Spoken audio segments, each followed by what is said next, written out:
everyone. Welcome back. I'm one of your hosts, Raquel. Hey, I'm Jake. I'm the talent. No, I don't think so. Welcome back to Don't You Know. I just need someone to bounce ideas off of. I'm very bouncy. Argues with everything I say. I don't argue with everything. Immediately proceeds to argue. How are you this week? I'm doing pretty good. My brother came back from Georgia, so we spent a couple of days together, and on Saturday we hung out pretty much all day. And I finally got my new shoes, which I'm so excited about. I'm waiting for 2 other pairs to come in because I had a gift card that took 2 weeks for my bank to send, which I'm not happy about. And so finally I got my shoes. You need a better bank. I know, it's like crazy. I've gotten rewards back from Discover where they gave me a free credit card. I mean, not a free credit card, a free gift card. And I got it within that week. Nice. I was not happy with this other bank. No, I was happy with Discover, but I was not happy with the other one. I don't know why you wouldn't be happy with the week. How dare they do it within the week? Don't they know they're supposed to do it that day? Amazon does. It's my money and I want it now. See, free advertising for whatever. I don't even know who that is. So, I got new shoes. Are they cute shoes? Do they look good? Are they pink or something? No, I don't wear pink. They're black and gray with some green. Black and gray are my favorite 2 lack of colors. I'm wearing both of them right now. There you go. Well, there's red on that one. There's a little red. And I finally got my money for IRS. Well, it's pending finally. Your money from like taxes? Like your tax return? Yeah. Wow. I really got hung up. I had an issue with mine, so it took forever for them to process, and now it's showing in my bank as pending, so that might take a couple days for that to clear. Nice. Once that does, woo, spin, spin, spin. Save. Invest. No, that's true. That is what I'm going to be doing with the majority of it is saving and also paying off some bills. Yeah. No, I'm just giving you a hard time. I threw mine straight into car parts. I think I spent that on a... No, actually, it helped with the house payment. Now, here's the thing, is that I'm a Funko collector, as you guys know. Oh, goodness. Gonna get tons. And San Diego Comic-Con is coming up. So they're coming out, they always come out with, like, exclusive for those conventions. And then they also have, like, Barnes & Noble's, Hot Topic, GameStop, and Funko's website, too. Maybe Toy Tokyo as well. And so they all have, like, shared exclusives with the Comic-Con, so... Even if you can't go to Comic-Con, you can still get these Funko Pops. Nice. They're like limited edition. Yeah. There are a couple, though, that are only sold at the convention. But they were revealing some, and I'm already in some trouble. Because they revealed that they're going to have 5 from the Big Bang Theory. And it's going to be where they're all dressed up as the Justice League. And I was like, oh, I want those. Oh, dang it. You want all 5 of them, or you just want a few of them? No, I want all 5. So I'm in some trouble. That's already gonna be like $75, not including shipping. Do you actually like that show? I do like this show. Yes. Oh, okay. I don't know. I also see, I'm kind of torn. The only thing I don't like about the show too much is I wish it had actually cute looking nerds. I wish it had actually funny jokes. Oh, I think some of them are funny. Maybe actually some interesting characters. I like some of the characters, ish. I don't really like too many of the, guy characters. The only one really I like is Sheldon, kind of. And even he kind of annoys me every once in a while. It's super annoying. That show is about nerds, but it's made for the dumb people that like to make fun of nerds. That's what it is. If you want some charming, I don't know. I just don't think, Yeah, so right now, that's all I'm looking at. They haven't revealed the DC ones yet. But so far, I didn't want any of the animation, so that's good. Because sometimes I get a lot of animation ones. Animation ones? Yeah, animations. Like, the ones that they have right now are, they have 2 for Dragon Ball Z, which they always have 1 for Dragon Ball Z. Oh, I see what you mean. I was thinking they were animated Funkos. I was like, that's pretty cool. No. Like their face moves or something. Do they have any motorized ones? Some of them are bobbleheads. That's not motorized. I want little arms that do stuff. That would be cool. No, they don't do that. They glow in the dark. Glow in the dark's pretty cool. They have one that has a button that lights up. It's an Iron Man one, and it has a button, and you push it, and it lights the hand up. Oh, the hand? I was hoping it was the chest. The hand's cool too, I guess. Because he's sticking his hand out like he's gonna shoot. Pew, pew. So, what's gonna get me is that DC one. I'm waiting to see how much more my pocket's gonna hurt. Yeah, they're probably gonna be pulling a pretty penny after the whole. Well, I don't know. Some people were disappointed in the Marvel one that they had. the ones that they have from Marlins. But I think that they usually have a lot more than what they revealed. So I don't know if maybe they're going to do a part 2 animation, part 2 Marvel, or what. Or if that's just it. I don't know. I guess we'll see. It's getting closer to San Diego. And it took so long for them to reveal. Everyone's like, when are they going to reveal these? I don't know. I guess when they're ready, huh? Yeah. So how was your weekend? Oh, my weekend was pretty busy. We actually went to a flea market. Is flea market like what they're called, or is that kind of like offhand term for them? Because, if you get rugs from there, they come with fleas. I don't know. We call it the swap meet here. Swap meet. Oh, okay. Yeah, that makes more sense. So, yeah, we went to the swap meet, and it was pretty good. I got a couple of desks, so I'm rocking a brand new desk, and my monitors are next to each other, as opposed to, like, one just off in the distance. There you go. I got a cool knife. That's about it. Did that, and prepped up. My roommates are moving out, so... Are you going to get more? I'm thinking I'll spend a month on my own, just see what it's like to live home alone, and then see if I want to rent out or do Airbnb. Well, if you do Airbnb, you couldn't be there, no? Or you could rent out the room, I guess. Yeah. I forgot about that part. But I just don't really know, because if I get a long-term roommate and they're terrible, I have to deal with them long-term. But if you get Airbnb and they're terrible, you only got to deal with them for like a weekend, and then you're like, all right, get out of here, rate them 1 star, and then... Yeah, normally people are usually respectable because they don't want to be getting a bad rating themselves. Yeah, I don't know. I just, we'll see. I got a lot of thinking to do. Probably do a lot of decorating as well. Kind of get to sit around and stare at walls. What should be here? If you do Airbnb, you do have to kind of decorate. Yeah, rooms are just empty. Yeah, it'd be like a cot in the middle. Just a little rug. Bring a sleeping bag. Sleep on the floor. Yeah, you can do it. $100. He charged me $100. There wasn't even a bed. Tough luck, Buttercup. Other than that, nothing too much. Yeah, just working. Picked up a new project. It's boring. I'm not going to tell you about it. Cool. I'm trying to think if there's any shows or movies I've seen that I want to talk about. I was just about to ask, have you seen any movies this week? I haven't. We were supposed to go see a movie this weekend, but we ended up not going. We were going to take Dad to go see a movie for Father's Day. But then he was like, he got home from work and he was like, I'm too tired. I really don't want to. And we're like, okay, well, just come over. And I'm like, what's the point of me coming over? You're just going to fall asleep while we try to watch a movie at the house. And there's not even any movies on TV right now that we want to see. That's what he wanted for Father's Day, was to fall asleep while his daughter watches TV next to him. No. It's not how you roll, huh? Well, I also didn't have any gas, so I didn't want to have to go out and get gas just to drive all the way to his house just for him to fall asleep on me. You sound like a terrible daughter. I saw him on Saturday, though. I hung out with him on Saturday. We went to a Dodger game. Nice. That's right. You did mention that you went to a Dodgers game via text. How was that? Was it a good game? Did you catch the game-winning ball and hand it to him and say, Dad, here you go? No to all of them. That did not happen. They lost, and I was so mad because we were winning. Okay. We were getting so steamed. Okay. All right, let it all out. You can do it. We have, they put the worst closer pitcher out. He is part of the reason we lost the World Series last year. It's your fault. You did this to us. And they keep sticking him out there. It's like, what is wrong with you? He can't close nothing. He probably can't even close his own door. They've got to level him up. They're playing the long game. They just need to get rid of him. And so... They need to execute him in the streets. Execute him in the streets. And so what it is... Okay, last year, he went out, and we were winning. I think it was 1-0. And they went out there, and there was 2 innings left, I think. And he turned around, and they scored. If they hit off of you, okay. If they score off of you, that sucks. You're the closer. That shouldn't happen. But they definitely shouldn't be, you go up there and they hit a home run off of you right off the bat. Well, hey, home runs happen, He's warming up. He's only been out there 1 inning. Not if you're the closer. That's the whole point of you being the closer. Oh, I see. And this has happened for both of those 2 games and for this game, where the pitcher was doing really well. They had no scores.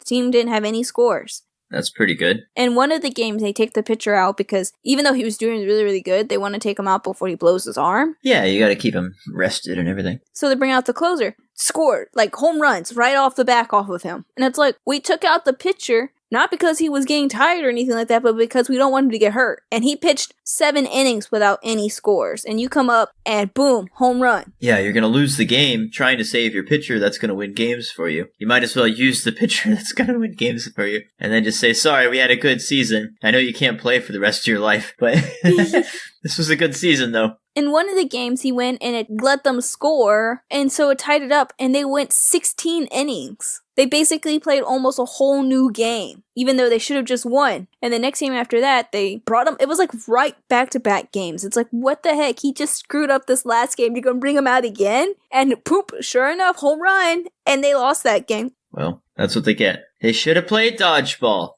And so this game on Saturday, we were winning, and then they bring him out, and I'm like, I think it was like the last inning they bring him out. It was either the last or the 8th inning. And I'm like, oh my God, no. Why?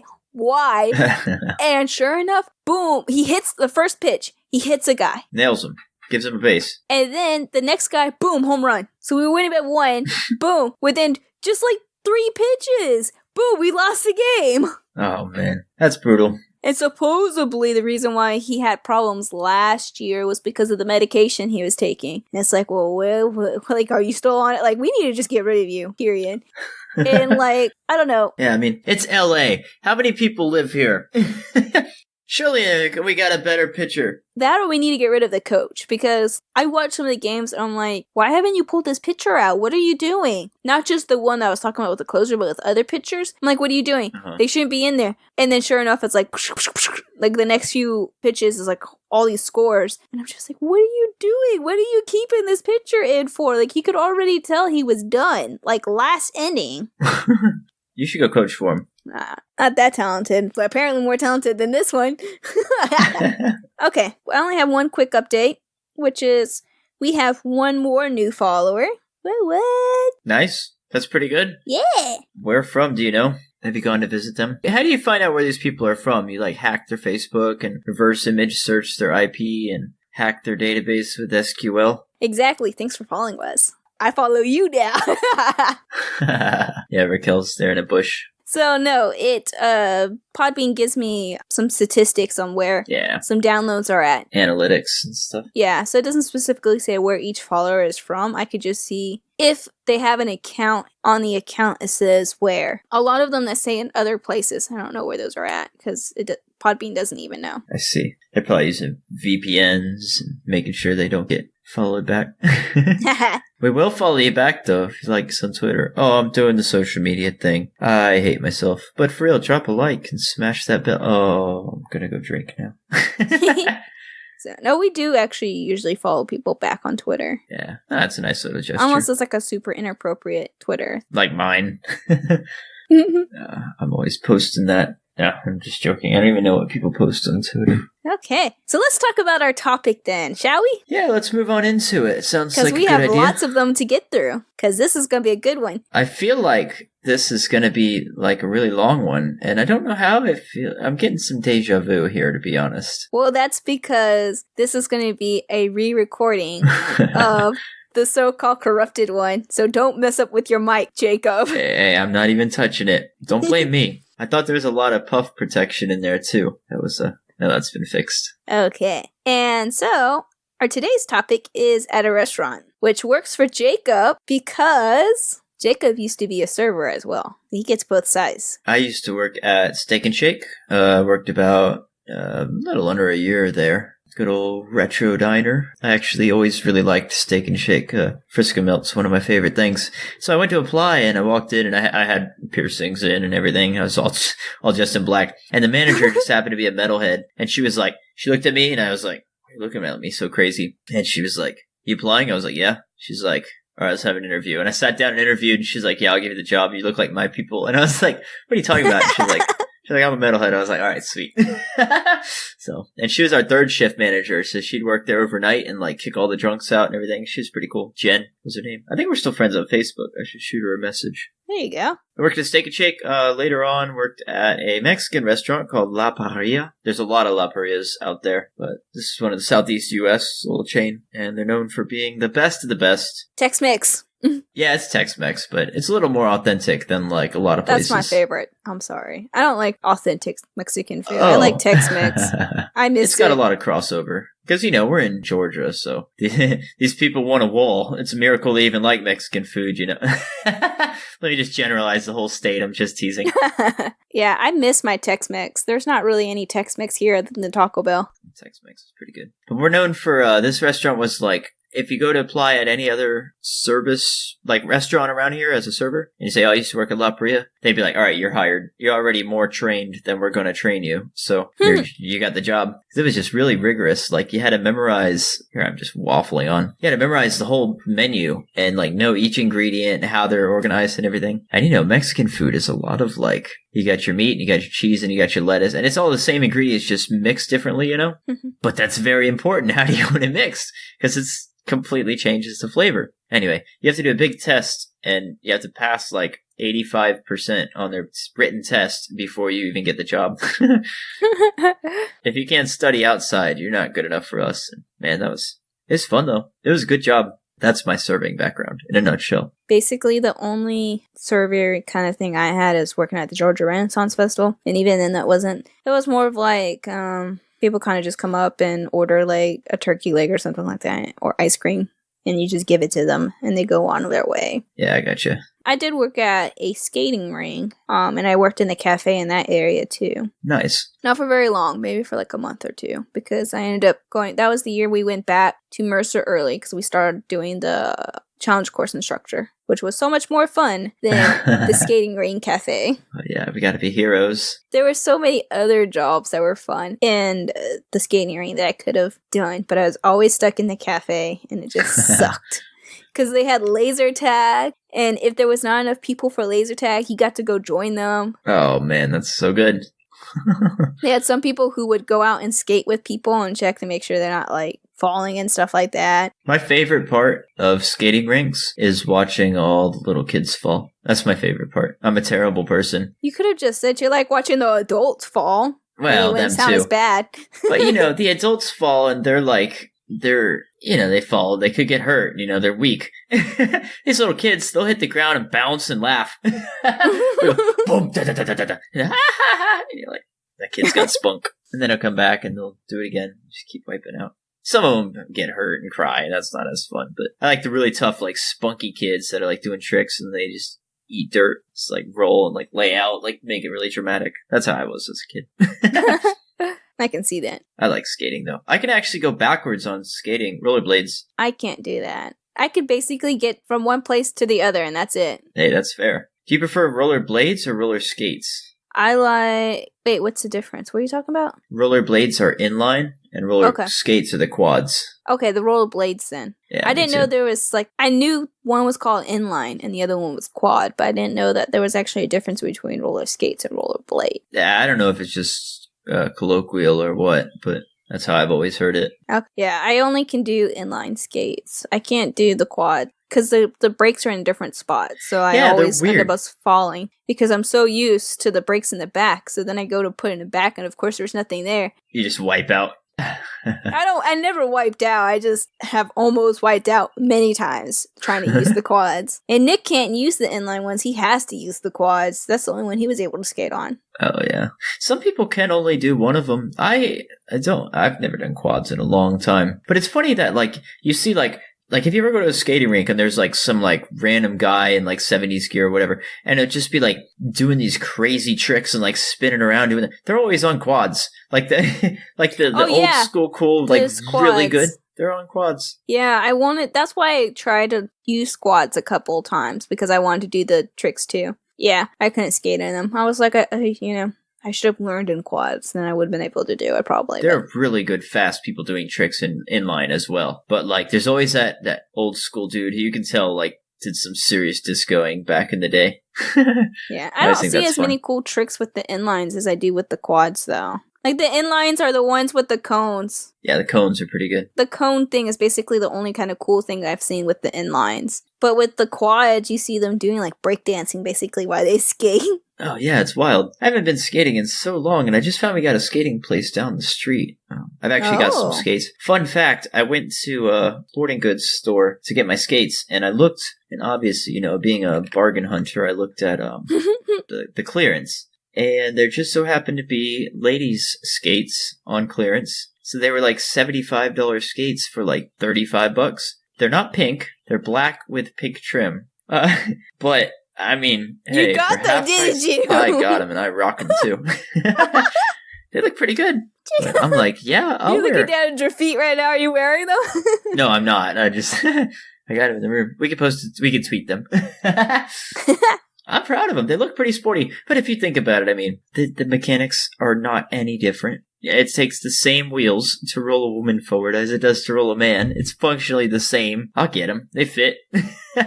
Yeah. They're probably just difference in sizing and maybe a little bit of difference in maybe the width. Possibly. Yeah, I think guys have wider feet. I don't know. They fit mine. Possibly. This is what it is. And then the colors. That's basically the only difference. They look pretty cool though. They're like a nice hot pink. They're not Barbie skates. Anyway, our topic is not rollerblading. It is actually restaurants. Yeah. Or not. So that's our history with food. And roller skating. So let's go ahead and I guess I'll start us off. So the very first one, which I think is very obvious, which is don't you know, always tip. Duh. Yeah. Tipping is, yeah. I mean, if you're a decent human being. Another reason why I bring this up, even though it's pretty obvious, is because you have a special way that you do tipping, don't you? It's like a different kind of way. Like a lot of people will just do twice the tax or they'll do like the 15% or whatever. But I think one of the times we went somewhere, you did it based off of like how long we were there or something like that. Yeah, so a lot of my... You kind of notice patterns and trends, and like eventually it averages out. Doing the 20% thing is pretty fair, and 15 obviously. I mean, 20% is obviously good, but a lot of times, like I always got, if I go to Waffle House and I order a meal, and my meal is like $6, and my server was great and took care of me for the 45 minutes I was there. So if I think that was fantastic and I tipped 20%, that is $1.20 on that meal. And so now I've had this person working for me for $1.20. And like that is not enough. Like for me, if I will do like at least $3, $3.50, and then there are like, at the risk of sounding like too legalistic, there are like things that will bump you up or like drop you down, which I think is terrible. There's the whole like, the US does its tipping weird. Like in other countries, you don't really tip. It's just the wages that they're paid, and then they work, and it incentivizes you to do well. But here we do it a little differently. It's more judgmental, I think. And so like, oh, they didn't smile. Oh, that's 50 cents.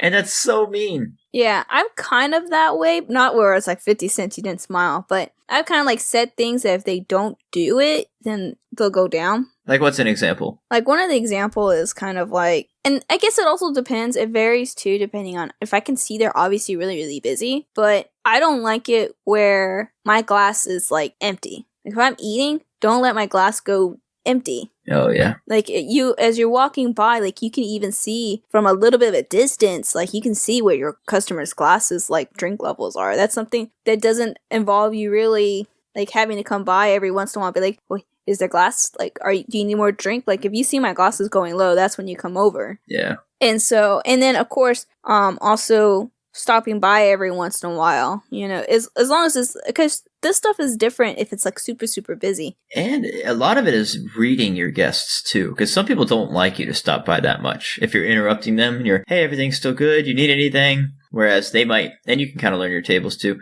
they might prefer you to just kind of like walk by and like, or I'll like tap on the table to show that I've like made a conscious like decision to walk by. And if they stop me, that's what they need. But that's one. And then of course, the smile thing too, that's nice, where you're just being in a happy mood. That doesn't necessarily mean I'm going to give you a horrible tip, but I have like a set kind of like general idea of what I'm going to do for a tip. And if you're like really, really happy, well then that boosts you up to a higher level. Not so much knock you down if you're not, unless you're just completely rude.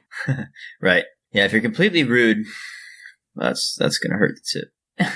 There's a difference between like being frustrated or something and being just rude. If you're rude to me, no. Hey, I will pull the I pay your bills card. That's so mean. I'm just teasing. Well, it depends on how rude they are. I don't know. For me, one thing that I tend to see it more as like a baseline. Like I know what my baseline is immediately, and I think that's fair. That's at $350, I think, depending on where it is. If you're getting like 2 people, so that's for me dining alone is my $350. But 2 people, I always felt, and La Paria was kind of a normal restaurant, like medium to.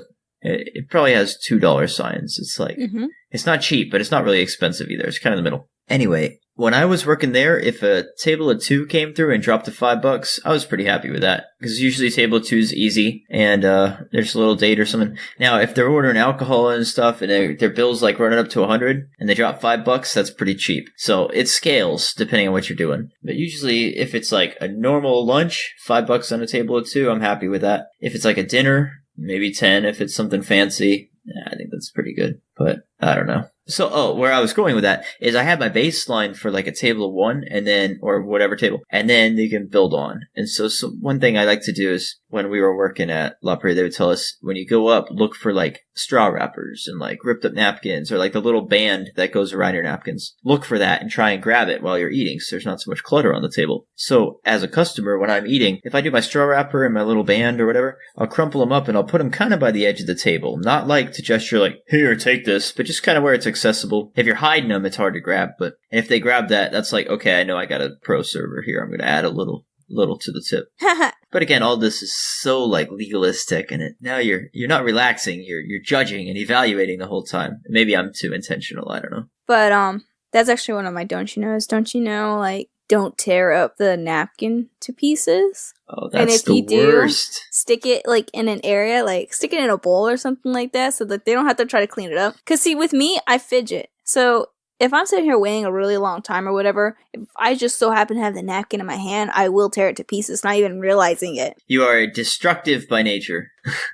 Yeah, so I get antsy. I can't sit still. But I will put it all onto like a plate or something like that. I won't just kind of spread it out all over the table, spill out something with the tear up pieces of napkin. Yeah, as a server, I didn't really mind if people would tear it up. If they at least pile it up, I could scoop it off the table. That's not a big deal. But I had one person like hid it under the sugar packets and like put it in that little bowl. And I was like, what are you doing? Like, that's so annoying. And that's the worst. If you should have taken him to the streets. To the streets of execute. To the streets. So we had a conversation off camera about how I think that's a little harsh, and I was going to bring it up earlier with the poor pitcher who we said we should execute the street. I don't even know who you are. I'm sorry if you're listening. Thanks for listening. Long story short, I think that a better thing would be to send him to space, put him in a rocket ship, send him up. And land on Mars, and then, okay, you're in charge of Mars now. And then they can, because Mars is pretty rough. It's pretty boring. Figure out how you get your own oxygen, so you only sent up one tank with you. Yeah, and you're clearly talking too much. And you're not using yours effectively. So now, in my America, we're sending you to space. To the moon! To the moon.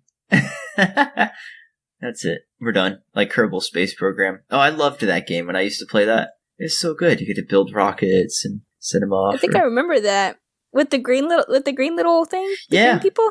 I think I was playing it back in your dorm at one point. Yes, we were super drunk and we were taking shots every time the person didn't go anywhere.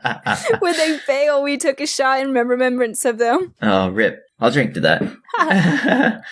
Yeah, nothing like rocket surgery on the bottle, you know. Oh man, that was the night. And you know what? Even though we said that, I think only I was and my friend was drinking every time we said that was what we were going to do, but I think only with us two were the ones that were doing it. Knowing how we partied, it would be like, all right, we're going to do this mission. Let's drink to their good luck, and then we'd drink. And then it would go, and if it was good, we'd go, that was a good one, I'll drink to that. And if they crashed, we'd go, let's drink to their memory.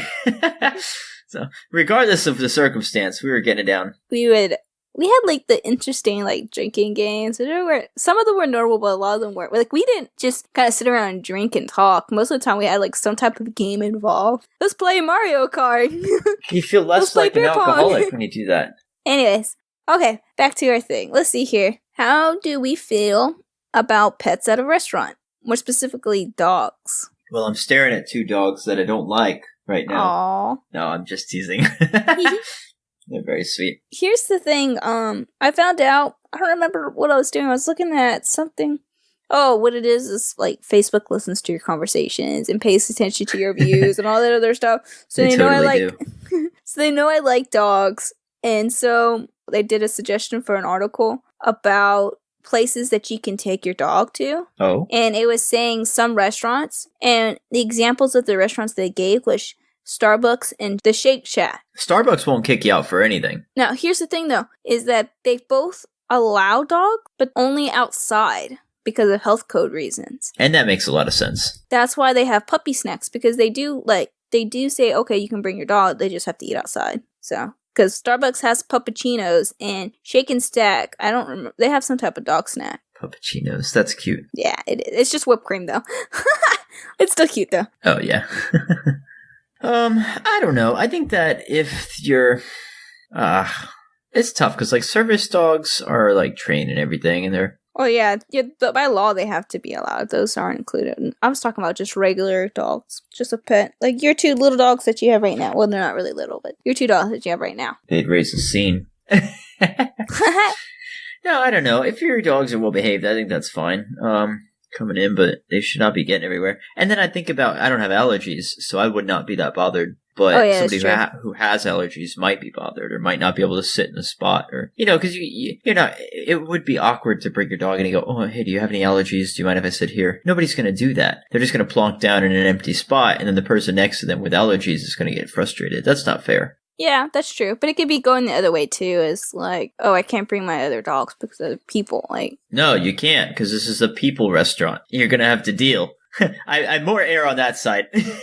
Also, if you are outside, though, it shouldn't bother your allergies. Like, my mom's allergic to the dandruffs of the dog. So, like, the fur and stuff like that will cause her asthma to act up. So, if we were inside a closed place, then if someone brought in, like, a husky or something like that loses fur like crazy, then that would be a problem for my mom. But if we were outside, that wouldn't be an issue. Yeah, if that dog does one shake and there's just hair in the next 4 tables, that's bad. But outside, I think outside is fair game. Like, if you're outside, you're in the elements, you might have a dog near you. Okay.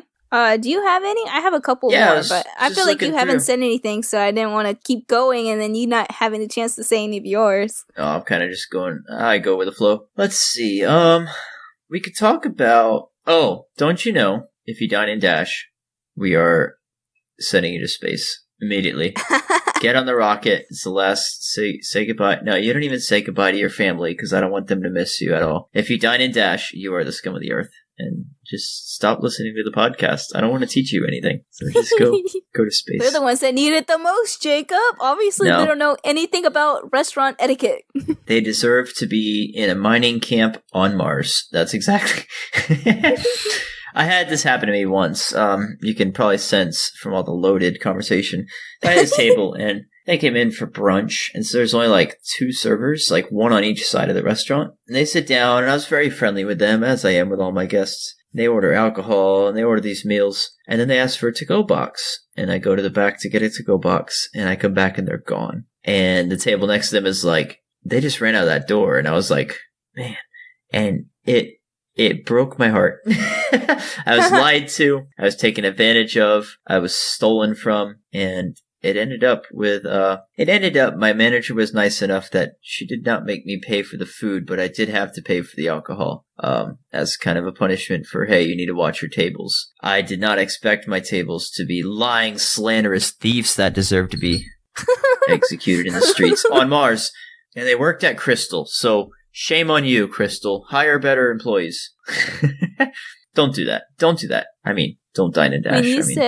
When you told the story before, I didn't know that, but if you do dine and dash, it's on the server to pay for the meal. I didn't know that. And I don't think a lot of people it usually is, yeah. They assume that it's just the restaurant that's going to cover for it. Oh, it's insured. No, it's not. They're going to stick it to that server.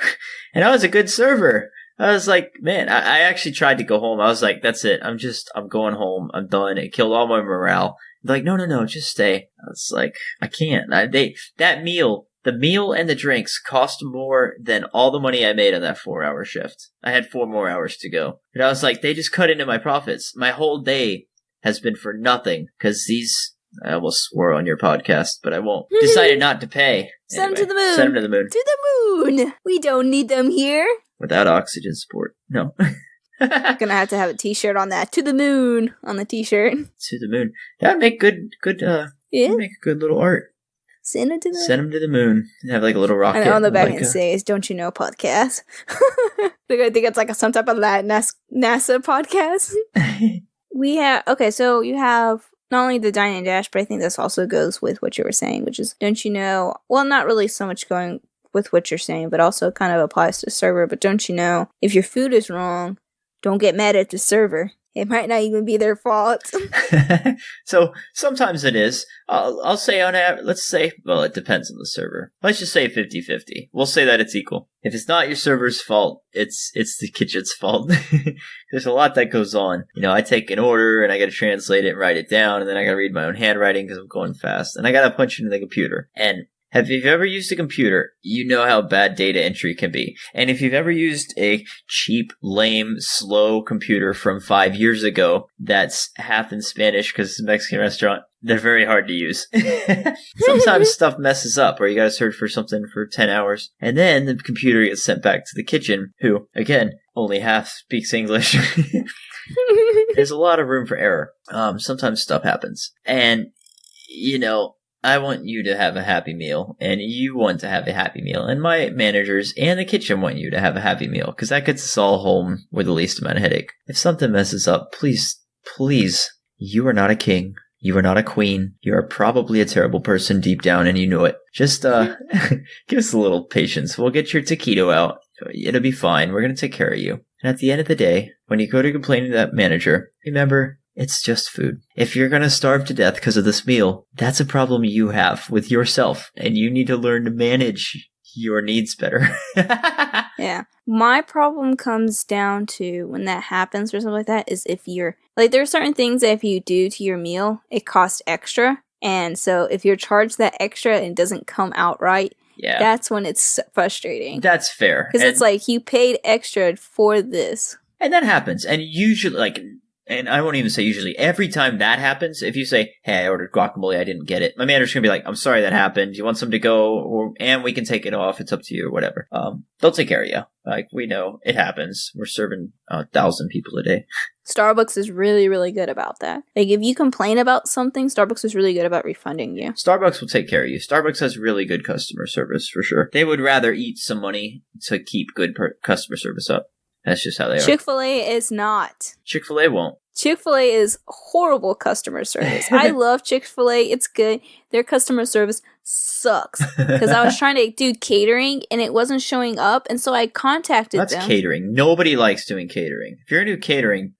Well, it wasn't even truly catering. It was like, I just wanted 10 chicken biscuits. So it was cheaper just to do it through the catering thing because it had already a section for 10. Yeah, no, that's totally fair. If it's on the menu, it's fair game. Nobody, if you're a server and you're listening, don't complain about anything on the menu because it's on the menu. Well, anyways, but I did it through the app. So I ordered it and it didn't charge me or anything like that, and it wasn't showing up. I was like, what the heck? And I didn't want to place another order in case that one went through because then now I'm placing 2 orders. I was going to be super expensive and too many. Right. And so I contacted the customer service, and I had done it like last minute. So by the time they got back to me, it was the day of. Oh. And then only to tell me that each Chick-fil-A is a franchise. You have to contact that specific Chick-fil-A. They can't help me. Now that is true because there are a lot of franchises. Yeah. Oh, that's frustrating. Be like, well, it's store 1, 2, 3, 4. That's the one that you need to talk to. They're ruining your brand.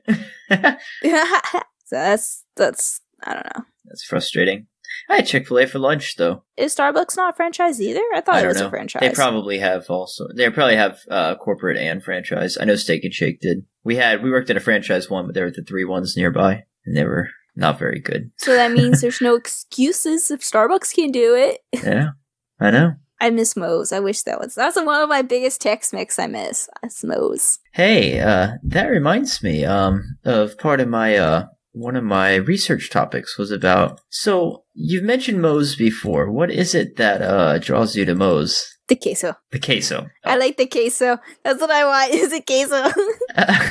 Just the queso. I read this study on emotional bonding and restaurant loyalty. And in this study by Anna S. Matilla, she said that customer retention is like your most profitable thing as a restaurant. Yeah, makes sense. If you can build that customer retention, you're going to do well. Get people to keep coming back, make it into the status quo. If you can get them to say, oh, every Monday we go out to this restaurant, you've got a good thing going on. That's what we used to do. Moe's Monday. Moe's Monday. Nice. Perfect. That's what me and my friends used to do in college. We'd go there because not only do Moe's Monday, but sometimes they would give us a discount for being a student. It was one of those ones that were weird because like some of them, depending on who was serving you, some of them would let you do the Moe's Monday discount and the student discounts. Others would say that you can only do one. Oh man, you double up on the discounts. It's pretty good. Yeah, it just depended. Most of the time we didn't get away with it, but we still did Moe's Monday because it was cheaper than a student discount anyways. And that was actually in the part of customer retention is the points and the cards and the rewards and the coupons. Those are all good ways to do it. But she argues that even more so than that, emotional connections tend to go way further. And so if you have two places on average, it depends on the study, if you get one place that's just like cut and dry and maybe has coupons or something, and another place that's like more personal to you, that makes you feel more like it's your restaurant rather than just a restaurant that you go to, that's the strongest connection you can get. And that's the best way to make your customer retention. So if you listeners can think of any places that you just feel personally connected to, like for me, I'll always be an avid customer of La Paria because I used to work there. You could have in other places be like, oh, we got this and that. I don't care. You're not La Paria. I bleed blue. I think that really depends too, though. Because, like, say a college student, you might have, like, a personal, like, the Rookery. We all have a personal connection to the Rookery. Good old Rookery. But that was also one of those ones we didn't go to all the time. Yeah. Because even though we had a personal connection, we loved it. The food was great. Food was great. Is too. The prices were not the greatest. And especially for a college student. And then also a distance away. Right. So pricing and distance also, I think, plays a big factor. But if the pricing is about the same, if the distance is not going to cost you the amount it would if it's not like 20 miles away. Yeah. I think that definitely applies. Let's be real, it was not 20 miles away. It was like 3 tops. Okay, so here's the problem with the distance was it was a really big distance, as in I had to go by car. Yeah. Anything that required going by car was a hassle. Oh yeah, if you go to Burger Studio in the student center, you got a burger right there. Yeah, there was not enough parking spots. So if you left your parking spot, that was it. Yeah, you spent it on a burger. Yeah, so the way we used to do it sometimes would be like, who has the worst parking spot? Yeah, you're driving. The one that has to drive. But the funny thing is that now you're all walking that far to that car. Like, what's the point of when are you going to use this parking spot up in the front that you have, this magic parking spot? You that's prioritizing. You're like, I'm keeping this one for if I break my leg. Well, I break your leg, you're not driving. If I get a medical emergency, I can grab my car. But we're just getting tacos. We're going to... I guess in our mindset, though, is if we were going... Because one, it rains a lot. So once if you're running out to your car, at least now you're closer. 2, a lot of times when we were leaving to our car, wasn't always for food. Sometimes it's because we were going to home or something like that. So you don't have to carry all your stuff back. That's a good point, too. Yeah, luggage. Plus, for us, it just felt safer for it to be closer. You didn't have to worry about someone, breaking in. I just like to be able to look out the window and look at my beautiful car. Which I didn't have this car back at college, though. I had a Vibe, which was also a pretty car, but different. That you stall. Oh boy. Here we go. Here we go. I'm drinking. Here we go. Drink every time I say stall. Used to work at the food stall. Oh, wait. Whoops. I gotta drink. Okay. That actually, speaking of that actually makes me think of one good don't you know, which is, don't you know, you're always going to find the angriest people at an event or at an event or a place. You're always going to find the angriest people at the food court. Yeah, at the food court or the police station. Because I would be at the Renaissance Festival and at the skating rink. I'd be looking out and I could see all these people all happy. And then they come to, and all of a sudden it's like there's an invisible line and all of a sudden frown. Frowny food court. It's because people get hangry. They wait too long to eat. They can't manage their blood sugar. And then, I need food now. Why didn't you eat 30 minutes ago? You save us all a favor. Yeah, I mean, some of it is frustrating. I can see it.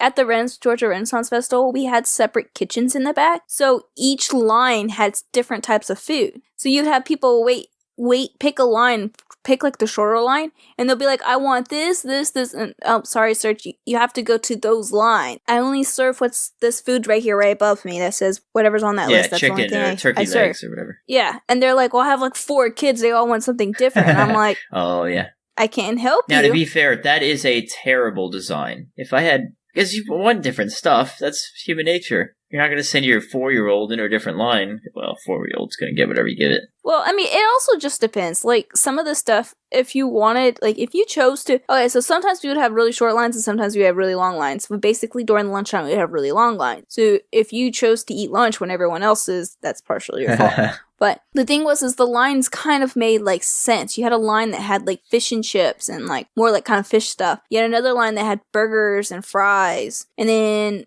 you had a line that had chicken and fries. And then a line for turkey legs. Like, depending on what you wanted, that was the line you got in. And I'm sorry, your 4 kids will have to eat the same thing. Like, everyone can eat chicken and fries. It's not like this line's for fries, this line's for burgers, this line's for hot dog. Like, okay, so if you want burger and fries, you have to go to 2 different lines. It's just like, okay, chicken and fries are in this line, burgers and fries on this line. Which do you want? Do you want burgers or chicken? Okay, well, everyone's getting burgers, everyone's getting chicken. Like, yeah, you're going to have to deal with it. Unless you went when it was shorter lines. I don't know. But yeah, you always have the angers. Even when I was in the skating ring, you watch everyone laughing and falling and laughing. And then they come up to your line and all of a sudden they're all mad. They're like, oh, blah, blah, blah, blah, blah. Why is this taking so long? It's like, because we have to cook it. What if you cooked a burger right now? Go cook a burger. How long does that take you? And people get so frustrated. Don't mess with people's food. You mess with people's food, they'll kill you. They'll do it. So since you did your article, let me go ahead and do my article. So my article, I mostly pick articles from Psychology Today. So this one talks about how sound can affect your spending. So they say that they found that if it was the loud, and this also works for retail, but the louder something is, the more likely you're to spend more money. Supposedly, the study says that the louder something is, it can overstimulate us, which leads to like a sensory overload, and so it weakens our self-control. Huh. That makes a lot of sense. In a different study, they found that college students were likely to eat more and drink more during meals that had music playing. So also music was a big thing too. But the country origin of the music can also affect your spending. So this one isn't so much towards food, but as like a store. So like they found that if you play French music, more people were likely to buy French wine. This is at a wine store. Or if it was German, they would buy more German wine. That's very interesting. And it makes sense because they're subconsciously thinking about it, or it plays something, oh, that was an interesting pronunciation. Oh, I love the French language. Oh, French is so good. I'd love to visit France. And then you see a French wine and you go, oh, here's a Le Chateau de Vino or whatever. I don't know how to speak French. And then this also found that for waiters, this is a good one for you guys, would be in a French study, they found that if you play songs with pro-social lyric, that people would be more empathetic and pro-social lyrics that pertain to like empathy and helping others, you're more likely to have an increase in tips. Ah, interesting. Whereas if you're playing Kill 'Em All by Metallica, they're going to attempt to kill your server. There you go. Perfect. Send them to the moon. Send them all to the moon by Metallica. I read a similar study by Ronald E. Milliman. It is called Music, the Influence of Background Music on the Behavior of Restaurant Patrons. And it basically said the same thing. The summary said it was found that music tempo variations can significantly affect purchases, length of stay, and other variables examined.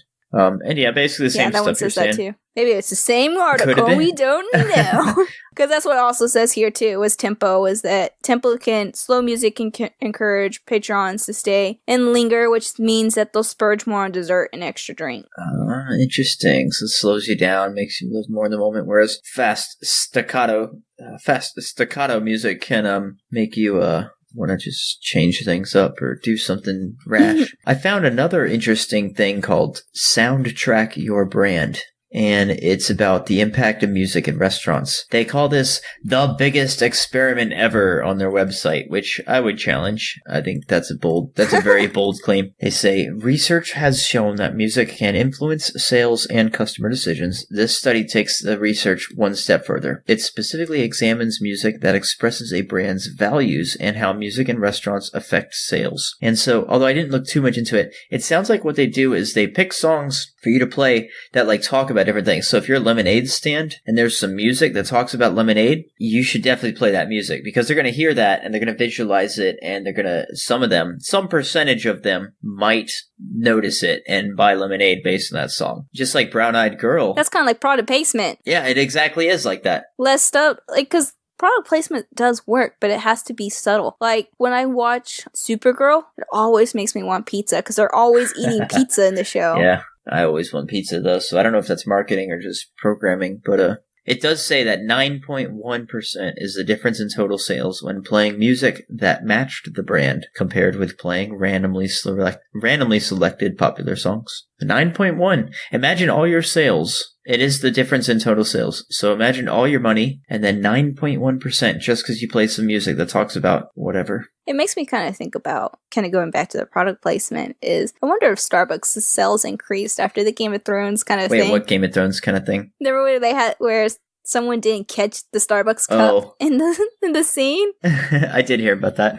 I don't know. I wonder if their sales went up because of that. Probably anytime you mention a brand, you are advertising for them. Because brand recognition, just awareness is marketing. And that's why it kills me, because I do not like to talk about, if I get an annoying advertisement in my head, and then I tell somebody, oh, this brand was so annoying, I realize that is their advertisement literally working. So if I say, I'll give Costco. I say, hey, Costco had this really annoying ad. And then all of a sudden, I'm advertising for them for free. And I'm a sheep. And I hate myself.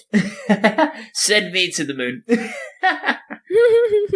It's not a really good punishment because a lot of people would actually like to go to space, me being one included. It would just encourage. They would like to go and come back. Yeah, if it was like you live on the moon now. No, still, there would be a bunch of people just acting out because they'd be like, yes, heck yeah, send me to the moon. That sounds great. And then we'll just deal with it. We send you to the moon with 1 tank of oxygen, though. No, you just have a community now on the moon of, like, rebels without a cause, and they just build their own community, and they start weaponizing the moon and then shoot Earth, and now we've just ruined the whole world because This kind of sounds like The 100. Yeah, that's a good show. It is a good show. Not quite the same, but in a way, a little bit, where they send all the rebels. It's like all the rebel teenagers down, and they have to, like, they start to actually organize their own kind of colony kind of thing going, their own civilization, and then the rest of them come down. They're like, we live on our own now. We don't need you guys. You sent us out. We're like, that's it. Execute them in the street. We tried. Line them up. Oh, it's terrible. Hey, better edgy than dull, I always say. Okay, I think I have like 2 more discussions and then 1 more don't you know. Which one would you like? I got a quick one. This comes from one of my roommates who's actually might be giving birth at this moment. Congratulations. Ooh, and bringing joy to the world. Oh, yeah. She says she used to work as a server and a bartender. She was speaking as a bartender. So imagine you have a bar with like 12 seats. And then there's like, let's say seats 4 and 5 have some messy tables there, messy stuff there. And there's like some people over on the other side. If somebody comes in and you sit at the dirty spot, you're the worst. Like, don't sit at a dirty spot. Like, get a clean spot. They'll get to you. And then bonus points if they ask, can you clean this? Like, really? No, I was just going to leave it there. They literally just left. The seat is probably still warm. Yes, I'm going to clean this. You're going to the moon. Get out. Okay, so you're saying don't do that only if there's open tables already. Well, like yeah, I'm tables. assuming there's open tables and you just go by and you sit at the dirty table when there's an open spot right next to it. But you want this spot because this is my lucky spot. Okay, then that's different. Yeah, okay. Because, now you sound like Sheldon. Sheldon would do that. From The Big Bang. This is my spot. Bazinga. No. I hate that show. Catchphrase. But you know it. Catchphrase. You know it. Oh my gosh. Only because I saw this Venn diagram where it's like shows about smart people, shows about dumb people, shows for smart people, and shows for dumb people. And like some of them were like, so here's a show that's for smart people about dumb people, and that was like Cops or something. And then it was like, here's a show that's about smart people for dumb people, and that was The Big Bang. It's pretty funny. Like some are like shows that are about smart and dumb people for dumb people. And I think the one for dumb people about dumb people was The Kardashians.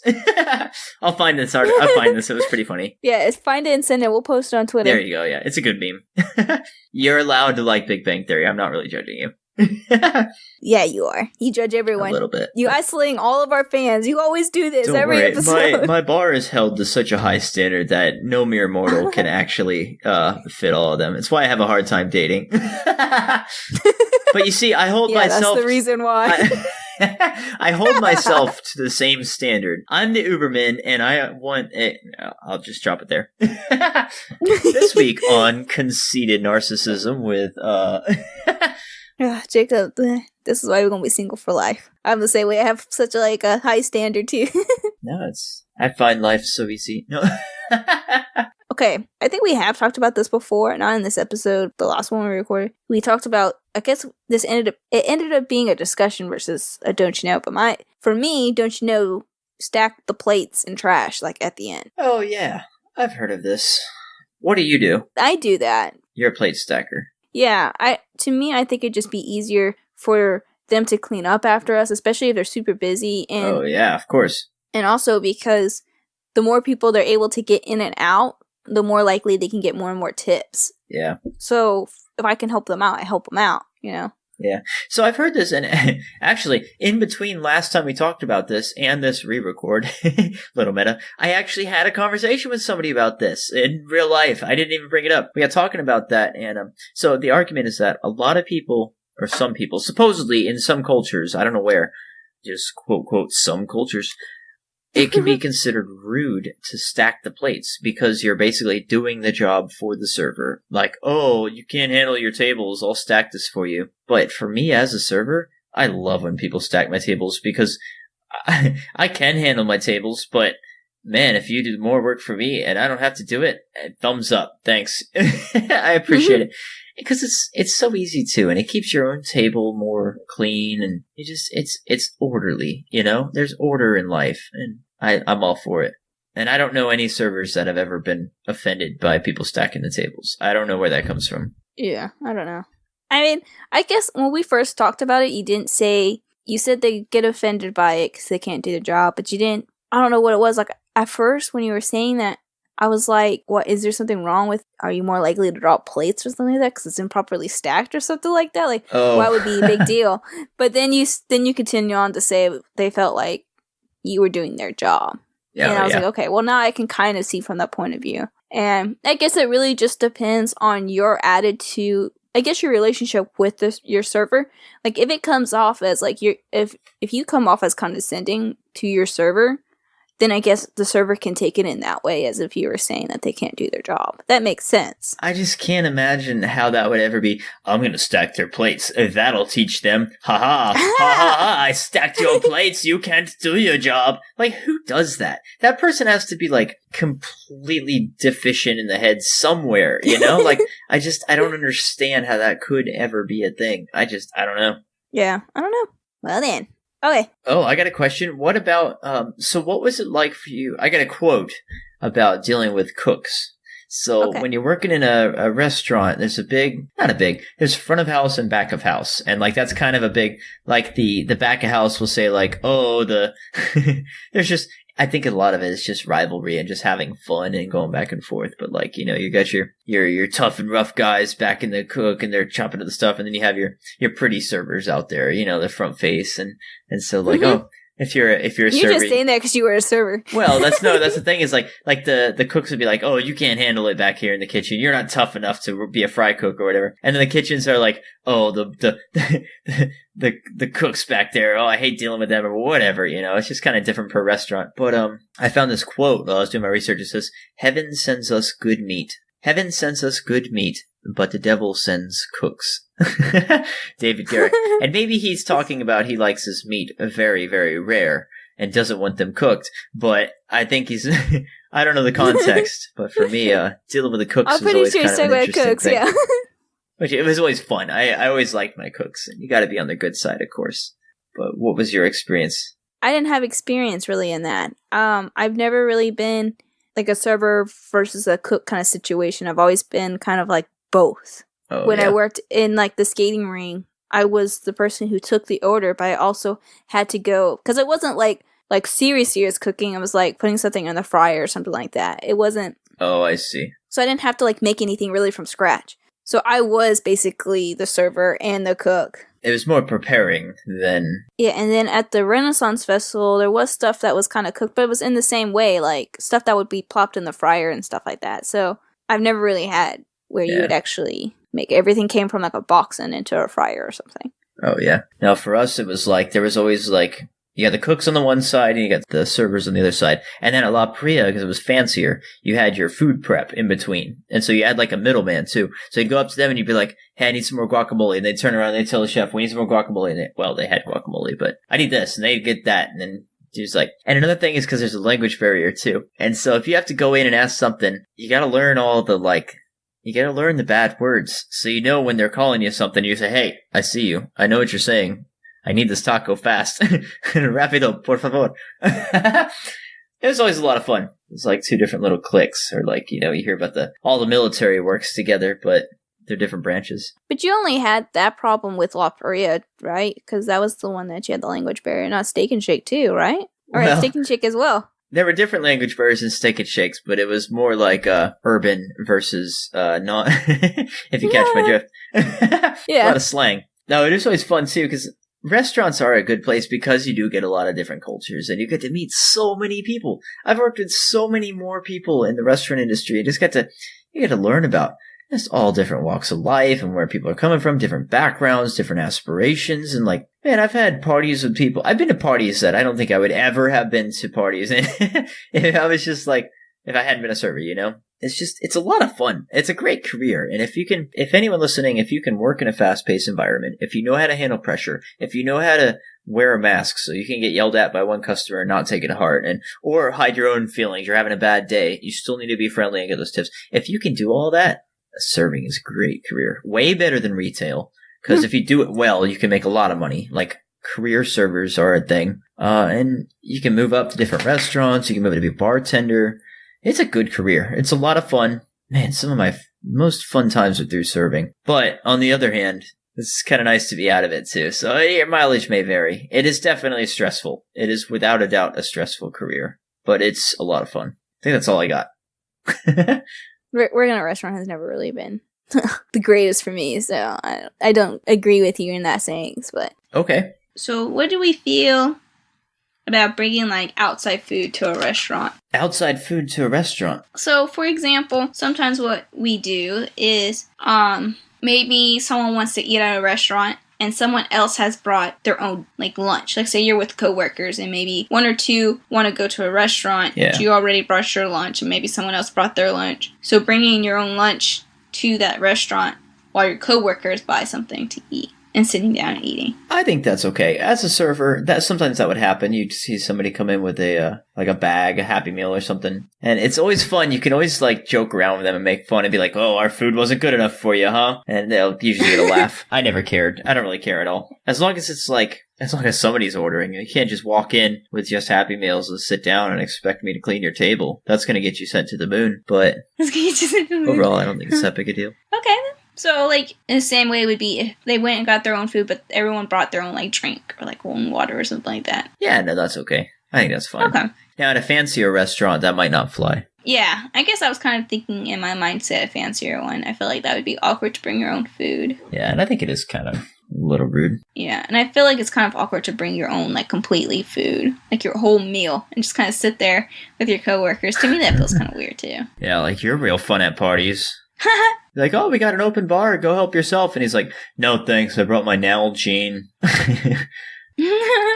Okay, let's do, I guess, one more discussion, and then we can go ahead and close on out. Yeah, I'm fresh out, other than... Oh, I could say So, speaking of getting food and eating at a table, I will say, I've had people, the scum of the earth, they come to my restaurant where I'm working, trying to make money, and they order it to go, which is fine. I don't mind that. I don't even really expect you to tip on a to-go order. Sometimes I do, but I didn't have to bust your table, so I don't care if you don't tip on a to-go order. However, if a person comes and orders a to-go order and then sits at my table and leaves a mess and I have to wipe up and I don't get to sit somebody there and get a tip from them. And then they don't leave a tip. That person don't go to that restaurant. You shouldn't, because you're scum. Send them to the moon. You know why that's wrong. They know they're doing something wrong. Alright, here's my last discussion, and we can close on out. Yeah. How long are you willing to wait for a table? How long am I willing to wait for a table? That's a good question. For me, it totally depends on the place. It depends on the place, it depends on the meal, and it depends on the atmosphere. And so, like... What's the longest you're willing to wait? About 45 minutes, maybe an hour if it's really special and it's like something that's just going on. Like if it's a big holiday and I'm taking my dad out for Father's Day that just passed, I would wait up to an hour. Okay. If we're in a group and we can talk and kind of joke around during the hour. If I'm alone, I'm not going to really wait more than 30 minutes. I think that's my full tops. Because I got nothing to do. I'm just texting. More patient than I am. I will be texting. My longest definitely is probably like 45 minutes, I think.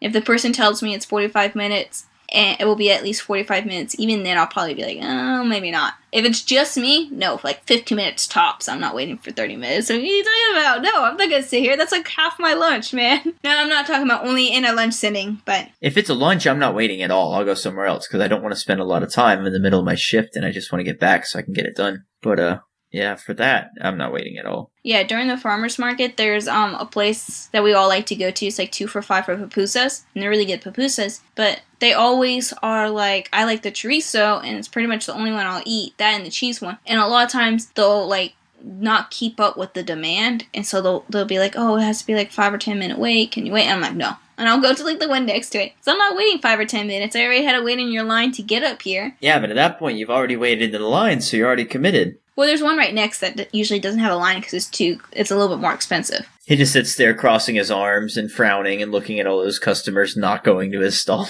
Pretty much. Yeah, well, their tamales are like, okay, so they're expensive for tamales. The only thing is everyone looks at it and says that's expensive for tamales.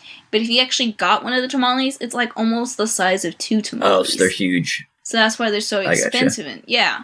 But you see tamales, because you can get tamales here, like on the street for like $1. Now these tamales are like $3.50. Yeah, that's pretty pricey then. So, yeah. They're really good. They're $3.50. That's expensive for tamales. I gotcha. I remember when I was working at La Paria, that reminds me of a story. Like once a month, not really a story, but like once a month, somebody, I'm not sure who she was, but I assume she was related to somebody either in management or the chefs. But once a month, she would bring tamales. She would just cook a whole bunch in a big pot, like authentic tamales. Like this lady could not speak English. Like that's authentic. And I guess that's more common. I guess you got a lot more people don't speak English in LA than in Georgia. But anyway, they were super good. And she'd sell them to the staff. So we come out and it was like early mornings on like Saturdays once a month. We go out. She's like, tamales here. We go, oh yeah. And we all go and we pay her by like 3 or 4 and heat them up throughout the day. That was pretty good. I love that sort of stuff. I don't get tamales too often here. I get their tamales specifically because they're not spicy. Oh. But everywhere else, it's too... I'm a baby with spicy. That's why I don't really like authentic Mexican food, because I don't like spicy. I don't really care too much for cheese. Yeah. I don't like beans. I don't like guacamole. Yeah, you're so not attuned to Mexican food then. That's all... Yeah, that's why I like my Tex-Mex. All the ingredients and everything. Exactly. I love Mexican food. And you would know because you know all the ingredients. Yeah, I love Mexican food. We used to, so luckily before our shifts and after sometimes, they would feed us. Like we'd get rice and beans, and you could get one of the 4. You could get a quesadilla, beef or chicken, enchiladas, tacos, or burritos, beef or chicken for all of those. And they'd feed you before your shift, and it was delicious. And you would think that eating that, like, 10 times a week, I would get tired of it. I never did. I never got tired of Mexican food. It's like my all-time favorite, I guess. But that was Tex-Mex, though. I'm okay with Tex-Mex. I could do that, too. I guess. It was beef and rice and beans and cheese, and they're loaded with cheese. Oh, they were so good. Literally, a quesadilla is a cheesadilla. Cheesadilla? That was always funny, hearing people say fajitas and quesadilla. There's actually a quesadilla. Did you say quesadilla or enchiladas? Both. I've said both. Loaded in cheese. I can't remember. Oh, both are loaded in cheese. Well, but you said what? Okay, because there's actually a keto recipe. I guess you can apply it to quesadillas, but it was in enchilada thing, and instead of using the tortilla, basically you would put together, like you get like this amount of cheese and put it on the grill and like do like a circle. So basically you're making like a tortilla out of cheese. I've seen that. And you use that instead. Yeah, I've seen that. I guess that works with quesadillas too, nice. Though. But yeah. That would be pretty good. Cheese, quesadilla. I don't know. Yeah, that's pretty intense. I don't know. I'd give it a try. Speaking of Mexican food and Tex-Mex, I literally have Taco Bell right in front of me. About to chow down after we wrap up this pod. Well, I'm done. Let's go ahead and wrap up and let our people go. Yeah. Stop holding them hostage. Yeah, and our internet let those people out, Jacob. holding us hostage. Yeah. Okay, so send us some don't you knows that you have for restaurants, or send us some suggestions you would like us to do. You can also follow us at Twitter you can follow us on Twitter at Don't You Know Pod. And you should. It's good. Yeah, you should follow us on Twitter because we also will post some memes and we'll post the article links as well. So you can go check all that out. Supplementary material. So if you're listening to this podcast and you're not on Twitter, you're missing out because we post stuff there that you can look at. It's like furthering this rich entertainment experience. Yes, I agree. I concur.